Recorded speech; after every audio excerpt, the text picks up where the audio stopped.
Welcome to the latest away league match preview of the 25-26 season here on Stones TV and the Maidstone United podcast, where we look ahead to a trip to Farnborough. Only one place to start then, and that's with the least quiet end to a 0-0 we've seen for a while then. Nigel, your thoughts on that Cheshire match here on Saturday? After the performances that we had in September, it was a step in the right direction, back on that sort of clean sheet road, wasn't it? Yeah. I don't think we really looked that troubled. I mean, first half, I think Cheshire were better, but I think ultimately they came set up for a point. Again, there are a few contentious decisions towards the end, and no more so than the penalty, but yeah, I mean, I don't know if the referee gave it because he knew that Maidstone wouldn't score a penalty, but yeah, I don't know. It's just one of those things, isn't it? I just don't.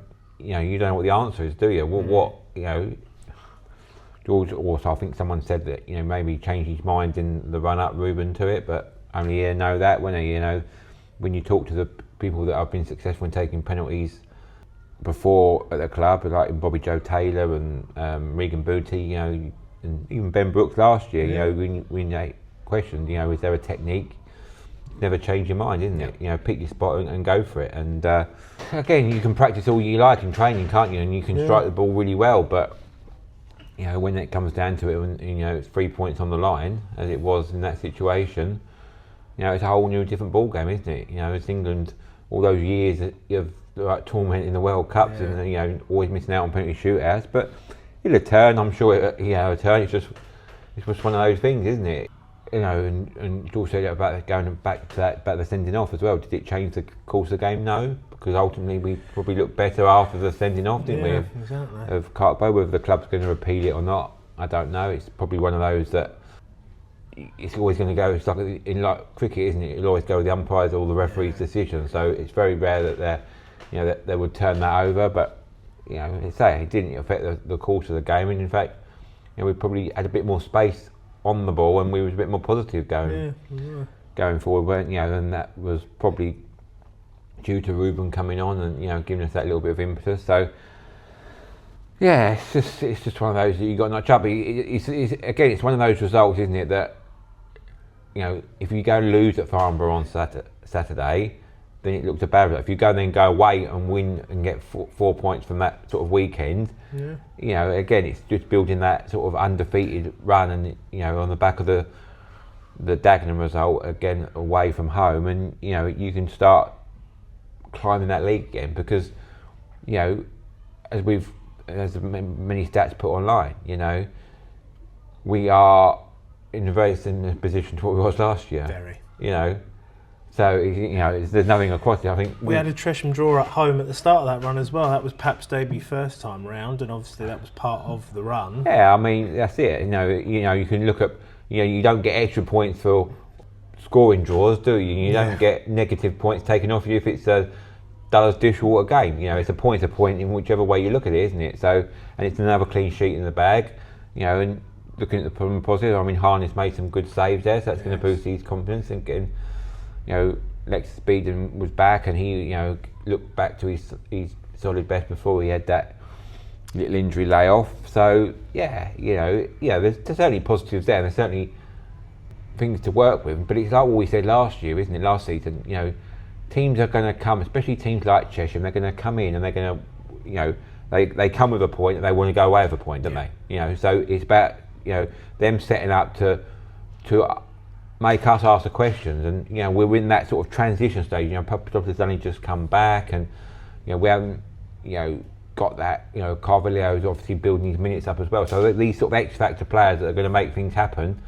And as we know, we've missed Jamie Yiller all season. So the players are there in the building, but it's just about, again, it's like what we've been saying all season.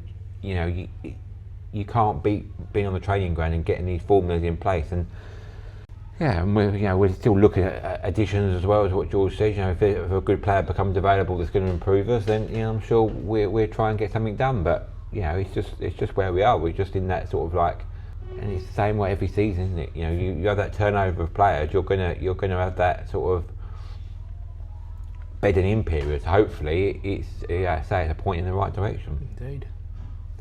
So to the departures at Farnborough from over the summer, and player coach Ricky Holmes left after 4 years. He ended up at Chelmsford. Selim Saeed was sold to Paul Town for an undisclosed fee. Reggie Young departed for the Daggers. Defender Dan Bradshaw joined Uxbridge on a dual registration deal.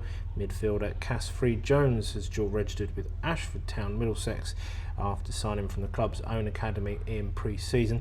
Ben Greenwood signed from Weymouth and then joined Gosport Borough on a 28-day loan back in August. And most recently, 21-year-old striker Teddy Collis came in from Needham Market but left earlier this week for Billericay. Spencer Day said the 3.5 hours each way to us was likely to be short-lived, as it's a crazy distance and only an hour to Billericay is too good to ignore. We wish him well. Seems fairly obvious, doesn't it, on that travel time? So some incomings, Nigel, that, as we've just said, haven't worked out this season, and as well as the departure of one of their more experienced players. And also, obviously, Lexus is in there, isn't he? He came from Farnborough last year, and he was a big player for them. So, yeah, it's going to be interesting to see how he gets on going back there. But yeah, it's similar to what we've said about all these sort of clubs. And we said about it in our last preview against Chesham, isn't it?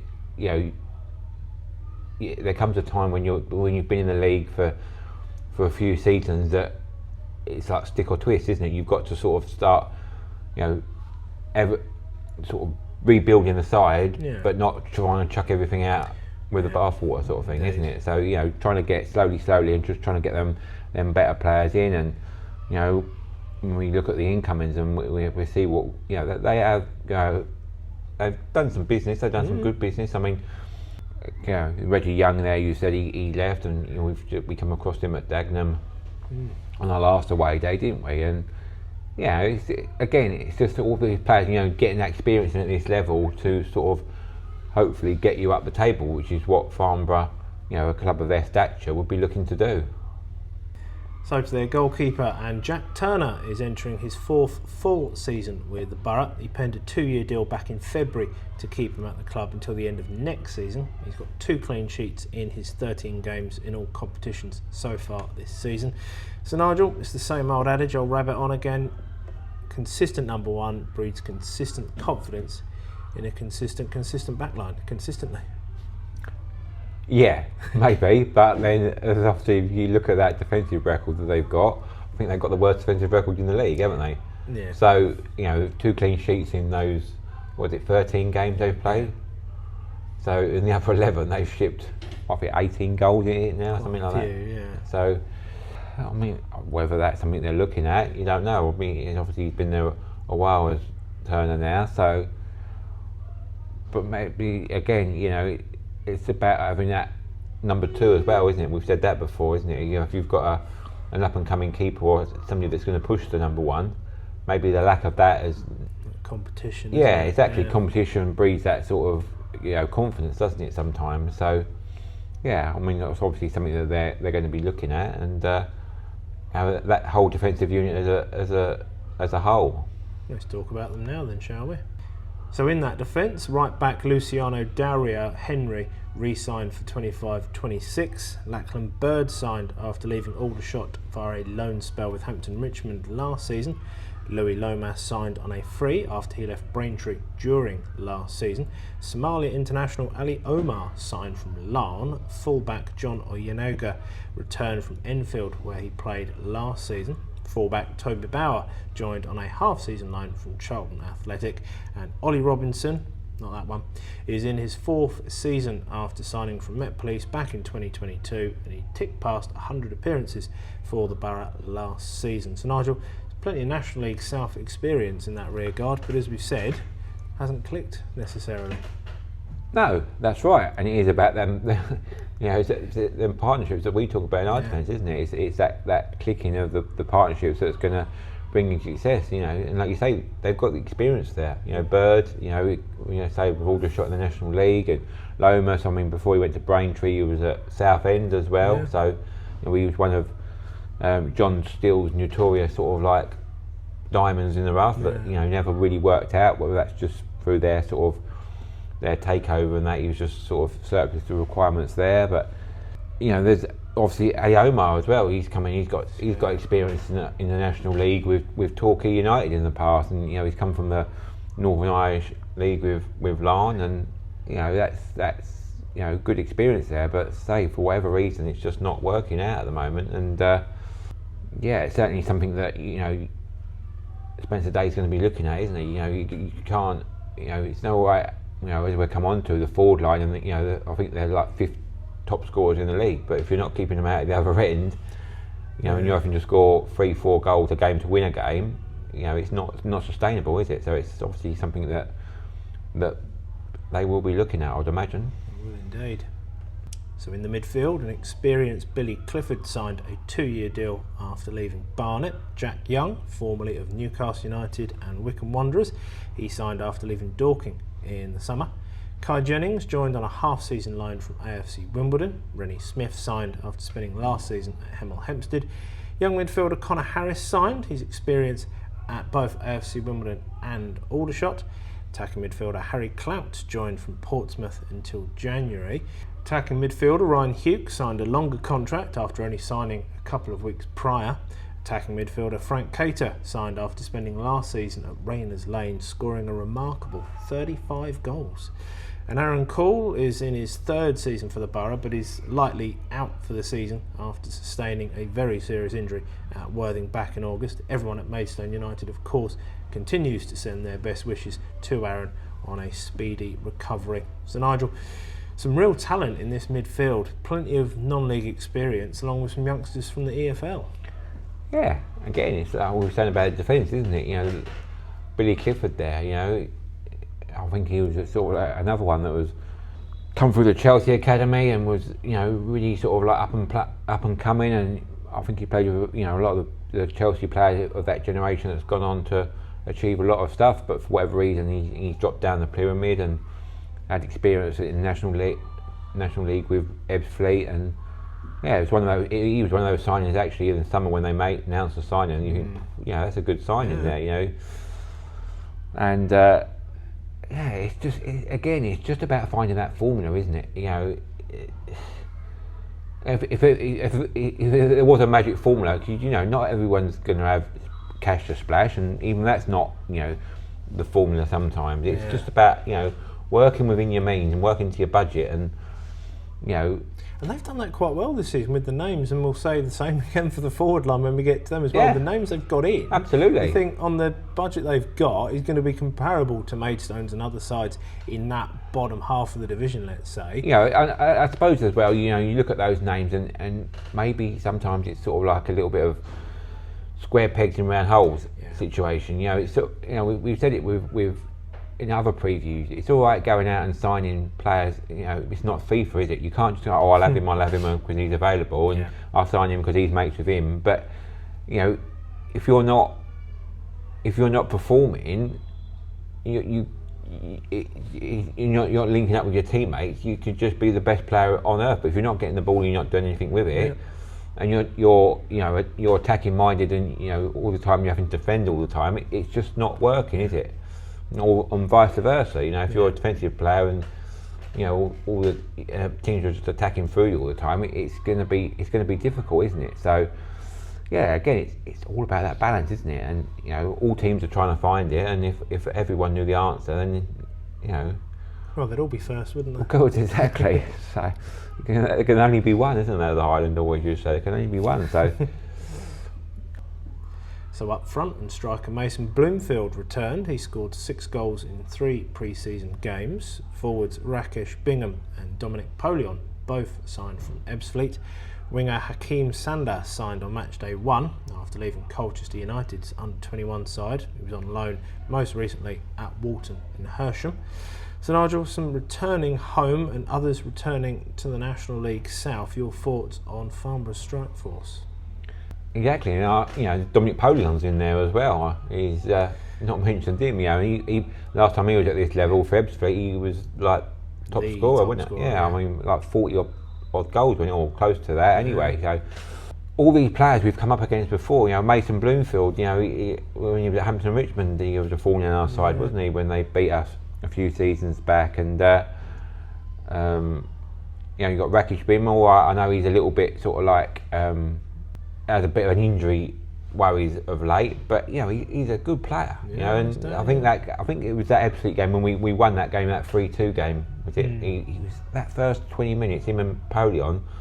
Literally, I remember doing the commentary with Fred and thinking, God, you know what I mean? We're just doing well just to batten down the hatches here. But that all these players, although they're a name and they're sort of like they've had their seasons and that, it's about doing it consistency, and that's probably why they're playing at this level, because it's that consistency of doing it week in, week out, isn't it? And I know Polion's played at a higher level, and he's probably coming towards the end of his career, and he didn't have the best of times last year at Ebbsfleet. But you would still think that experience would sort of come through.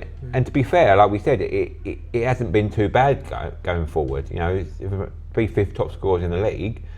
But if you haven't just, like we just said, if you haven't scored 3 or 4 goals to even win a game, you're always gonna, it must be disheartening if you're scoring 2 goals in a game and still coming away on the losing side. It's not cohesive to having a sort of like a good team building exercise, isn't it? So your forwards are going to blame your defenders, and like vice versa if you're not sort of pressing high up and as Hackett would you say, defend from the front. Everyone's got to play their part, and if anything in that will is out of place, then it's going to be a bumpy ride, isn't it? Indeed, yeah, it is. As Farnborough found, they're down the bottom end of the table, so I'm sure they'll be looking, because they're a decent club there. They've got a decent, set up there, haven't they? So I'm sure they're looking for answers, and that, there'll be a few tweaks here and there. I don't think they need to do too much, because, like you say, they've got that experience in there, but.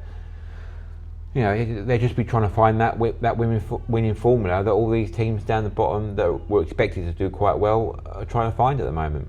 Exactly. Well, the reason they do find themselves down the bottom, look at their form. They've played 5 away league games at this stage. A big win at Chelmsford. A lot of goals there, as you mentioned. Their goal scoring's not too bad. They had a draw at Tunbridge and then defeats at Chesham, Hornchurch and Hemel Hempstead. A win, then a loss in the FA Cup, both on the road, falling at Braintree Town last weekend. Their home form, a 1-0 win against Worthing in the league, and a big win against Dover early on in the FA Cup. Draws against Eastbourne and Bath, with defeats inflicted by Weston and Dover. So Nigel, no home league win in 2 months. Sounds familiar. Your thoughts on Farnborough and their, as we've already mentioned, poor start this season? Yeah, I mean, that you're reading the results out, and like the result against Chelmsford, it proves that they've got the ability to compete with the best sides. It's on their day, isn't it? That's the thing. Yeah, but again, for a club like Farnborough that sort of like consistently around that top 10, looking to push into the playoff sort of team, you've got to be beating the likes of Chesham and Dovers, and I know they lost to them in the league, didn't they? And then they avenged that in the cup a week later. But you've got to be, that's where you've got to be picking up your majority of your points. You're in with those teams in and around you, haven't you? And that's literally, there's that sort of big drop off. It's like, and sometimes it's not, if you're not performing at your best, just coming away with a point. Like we've just said about in the Chesham review, we wasn't at our best, but we got a point. Yeah. And sometimes when you look back over a season, all those points, add up to more points, and then you get the ultimate prize, don't you? Plenty of seasons we've had in recent years. Of course it is. A 0-0 draw or 2 has been the thing that's and stopped the rot. That's the thing. It's like, if you're a club, like you've just come up like from Farnborough like a few years ago, you expect those sort of results. But if you're a club that's trying to push on and establish yourself and break that into them playoff positions, like I say, you just expect that consistency, and the better teams and that know how to grind out those results, and over the course of the season they all add up to sort of like, you can look at it, you look back and you think, that point we gained there, though we weren't at our best, that was the turning point. It might not be great at the time, but it's a mentality switch, trying to see out a game that you're a close game, and getting that clean sheet when you was under pressure and that. It's just all those little things, isn't it, that add up to it. And it's just where the likes of Farnborough are at the moment. They're just trying to find that sort of like trying their DNA going forward to be able to sort of push up the league and be competitive in the higher echelons of the table. Exactly. So the head-to-head between the two sides, 4 games in the last couple of seasons in South. There was the 2-2 at Farnborough on final day last season. Stones won 4-0 here before Christmas 2024. The Stones 1-0 away win in April 2024, a late Rafe Brown-headed winner. And Farnborough were denied the 3 points here in October 2023. Certain Levi and Mantry scoring in stoppage time, an equaliser there. So Nigel, the Stones consistently picking up 4 of 6 points in each of the last 2 seasons. Do you see a similar return again starting this weekend, maybe? Yeah, I mean, I don't see why not. I mean, hopefully we've turned that tide now of them. September, was a pretty catastrophic month, wasn't it? And like I say, we've freshened the squad up a little bit. We've got quite a stronger bench now. Hamzed will be missing on Saturday, but we've still got enough firepower on there. So we said, Ruben's building his minutes up, and obviously we've got Anthony Papadopoulos back, and I don't see why we shouldn't go in there with confidence and hopefully at least get a result. Especially with our own away form, exactly, coupled with their home form. Exactly that. We do play. Generally, we play better away from home, just because teams, are expected to come out more at home. There's going to be a lot of pressure on from their home fans to put on a performance, isn't there? After that, like you say, that poor performance. So hopefully we can, pick up on any mistakes and that little bit of lack of confidence, and come away with the 3 points. So if you can't make it to the game at Farnborough, be sure to tune in to Darren and Alex from 2:40 on Stones Live. You'll see them on the hot take and hear them on the highlights once they go online. And Maidstone's women had a weekend off last Sunday, so they will be raring to go when Tunbridge Wells Foresters come to the Gallagher. The Stones hoping they can maintain their own 100% start to this season before their pilgrimage to Plymouth in the FA Cup the following weekend. It's a 3:15 kick-off in the league this Sunday. More details on these and other upcoming matches are, as always, on the club socials and website. Well, our hosts haven't won a league home game in nearly 2 months. The Stones with only 1 away league defeat so far this season. Can the Stones extend their current unbeaten run to 4 games in all competitions? It's a fascinating game ahead.